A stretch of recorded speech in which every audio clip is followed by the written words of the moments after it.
troubles du sommeil les meilleures options de traitement. L'apnée du sommeil affecte la façon dont vous respirez quand vous êtes endormi. En apnée du sommeil non traitée, la respiration est brièvement interrompue ou devient très peu profonde pendant le sommeil. Ces pauses respiratoires durent généralement entre 10 à 20 secondes et peuvent se produire jusqu'à plusieurs centaines de fois par nuit, vous KO de votre rythme de sommeil naturel. En conséquence, vous passez plus de temps dans le sommeil léger et moins de temps dans le sommeil profond et réparateur dont vous avez besoin d'être énergique, mentalement forte et productive le lendemain. La privation de sommeil chronique qui vient avec les résultats de l'apnée du sommeil dans la somnolence diurne, réflexe lent, manque de concentration, et un risque accru d'accident. L'apnée du sommeil peut aussi conduire à de graves problèmes de santé au fil du temps, y compris le diabète, l'hypertension artérielle, les maladies cardiaques, accidents vasculaires cérébraux, et le gain de poids. Mais avec le traitement, vous pouvez contrôler les symptômes, obtenir votre sommeil sur la bonne voie, et commencer à profiter d'être rafraîchi et alerté tous les jours. Il peut être difficile d'identifier l'apnée du sommeil sur votre propre, car les symptômes les plus importants ne se produisent que lorsque vous êtes endormi. Mais vous pouvez contourner cette difficulté en demandant à un partenaire de lit pour observer vos habitudes de sommeil, ou par vous-même l'enregistrement pendant le sommeil. Si les pauses se produisent pendant que vous ronflez, et si l'étouffement ou haletant suivre les pauses, ce sont des signes majeurs que vous avez l'apnée du sommeil. Les principaux signes et symptômes de l'apnée du sommeil. Lourd ronflement chronique et presque tous les soirs. Choquant, renifler, ou suffocation pendant le sommeil. Pause respiratoire. Se réveiller la nuit, sensation d'essoufflement. La somnolence diurne et la fatigue, peu importe combien de temps vous passez dans le lit. D'autres signes et symptômes de l'apnée du sommeil. Avertissement. Se réveiller avec une sécheresse de la bouche ou des maux de gorge. Insomnie ou nuit éveil. Aller à la salle de bain souvent pendant la nuit. Forgetfulness et difficulté à se concentrer. Non caractéristiques, saute d'humeur, l'irritabilité ou la dépression. Maux de tête matinaux. Sommeil agité ou agité. Impuissance. Signes et symptômes de l'apnée du sommeil chez les enfants. Alors que l'apnée obstructive du sommeil peut être fréquente chez les enfants, il n'est pas toujours facile à reconnaître. En plus de ronflements continus, les enfants souffrant d'apnée du sommeil peuvent adopter des positions de sommeil étranges et souffrent d'énurésie, la transpiration excessive la nuit, ou les terreurs nocturnes. Si vous pensez que votre enfant peut avoir l'apnée du sommeil, consultez un pédiatre spécialisé dans les troubles du sommeil. Une fois que l'apnée obstructive du sommeil est diagnostiquée, la chirurgie pour enlever les amygdales ou des végétations adénoïdes de l'enfant corrige généralement le problème. Parce que l'obésité est un facteur prédictif majeur pour OSA, la réduction du poids réduit le risque d'OSA. Les meilleures données suggèrent qu'une réduction de 10% en poids conduit à une réduction de 26% de l'indice de troubles respiratoires, ORDI. Avantages de la réduction de poids chez les patients avec SDB sont les suivantes. Diminution de l'ARDI. Abaisser la pression artérielle. Amélioration de la fonction pulmonaire et des valeurs de gaz du sang artériel. La structure du sommeil améliorée et le ronflement. Possible réduction de la pression CPAP optimale requise.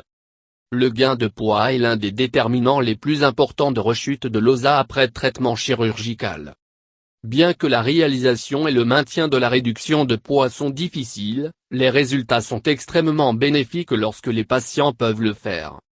L'approche de traitement pour SDB n'est pas complète si la réduction de poids ne traite pas de patients qui sont obèses. Mesures mécaniques comprennent une pression positive avec un CPAP ou une pression positive, BiPAP, dispositif à 2 niveaux et appareil buccal, OA, thérapie.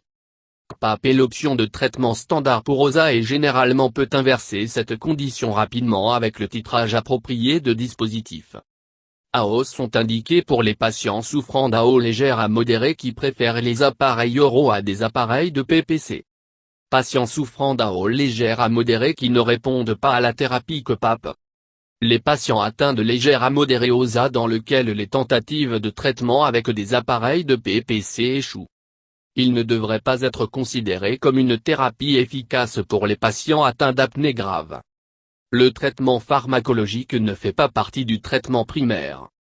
Aucune thérapie médicamenteuse cliniquement utile est actuellement disponible, sauf dans certains cas de somnolence excessive restant après le traitement apparemment réussi. À partir de la moins invasive et efficace pour la plus invasive et efficace, les traitements peuvent être résumés comme suit. Tous les patients devraient être offerts thérapie CPAP nasale premier. Chez les patients souffrant d'apnée obstructive du sommeil légère à sévère qui refusent ou de rejeter la thérapie CPAP nasale, la thérapie BiPAP doit être jugée suivant. Si ce traitement échoue ou est rejeté, la thérapie OA doit être envisagée. AO peut être considéré comme un traitement de première intention pour les patients souffrant d'AO légère, surtout si elles ne sont pas disposées à essayer la thérapie CPAP nasale. Toutes les interventions visant à améliorer la tolérance de la thérapie CPAP devraient être tentées avant de décider que le traitement a échoué chez un patient particulier. Les patients chez lesquels un traitement médical non invasif, par exemple, CPAP, BiPAP, OA, échoue devraient offrir des options chirurgicales. Les patients doivent être informés des taux de réussite pour chaque intervention chirurgicale. Ils doivent être informés qu'ils pourraient avoir besoin de plus d'une intervention chirurgicale, certains assez vastes, pour guérir OSA. Se référer les patients que pour les centres qui ont un personnel expérimenté dans ces techniques chirurgicales spéciales. Améliorer l'observance du traitement est important pour la prise en charge des patients OSA. Considérant que l'adhésion chez les patients OSACT est comparable à celui des patients qui prennent des médicaments tels que les statines, un organisme de recherche sur l'adhésion semble avoir été largement ignoré et doit être intégré dans la pratique clinique de la médecine du sommeil. Des études montrant comment améliorer l'adhérence CPAP existent aussi bien et devraient être intégrées dans un programme de CPAP norme de suivi pour améliorer l'adhérence. La même chose pourrait être dite pour le traitement OA dans la mesure où certaines des méthodes et l'évaluation sont communs aux deux traitements. Contrairement à CPAP-BiPAP, l'observance du traitement OA est pas objectivement mesurée. Par conséquent, les études comparant l'adhérence entre l'arthrose et de la thérapie CPAP-BiPAP ne peuvent pas être considérées avec confiance dans le résultat. Comme quand CPAP-BiPAP ne dispose pas de données objectives d'adhérence, l'observance du traitement est probablement plus faible que les valeurs publiées qui se sont appuyées sur le patient ou le praticien d'auto-évaluation. Troubles respiratoires liés continuum de SLEP. Le concept du continuum trouble de la respiration lié au sommeil, SRBD, voire physiopathologie, suggère que le traitement de l'OSA optimal doit corriger OSA, le syndrome de résistance des voies aériennes supérieures, UAR, et le ronflement. Si elle ne supprime pas tous les trois problèmes, les symptômes et le processus physiopathologique qui était évident au début de réapparition des maladies. Par conséquent, dans le traitement de SRBD, PAP corrige OSA premier, UAR suivant, et le ronflement dernier. Un événement peu probable est le ronflement étant corrigé avant OSA et ou UAR. Si cela est supposé avoir eu lieu, alors il faudrait envisager à l'intégrité du microphone ronflement. Examiner si le ronflement a été correctement interprété le PSG lors d'une titration de CPAP. En cas de fuite de masque se produit, le bruit peut être transféré par le microphone sur le canal de ronflement PSG et peut sonner comme le ronflement. On peut déterminer la différence entre le ronflement et une fuite de masque CPAP parce que le ronflement se produit au point d'inspiration de pointe et le début de l'expiration, masque fuite se produit pendant l'expiration. Examiner si le patient a eu des voies respiratoires supérieures, UA, de chirurgie corrective.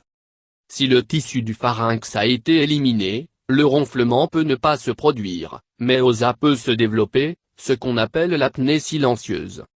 Pour les cas moins graves de l'apnée du sommeil, votre médecin peut recommander que des changements de style de vie, tels que la perte de poids ou de cesser de fumer.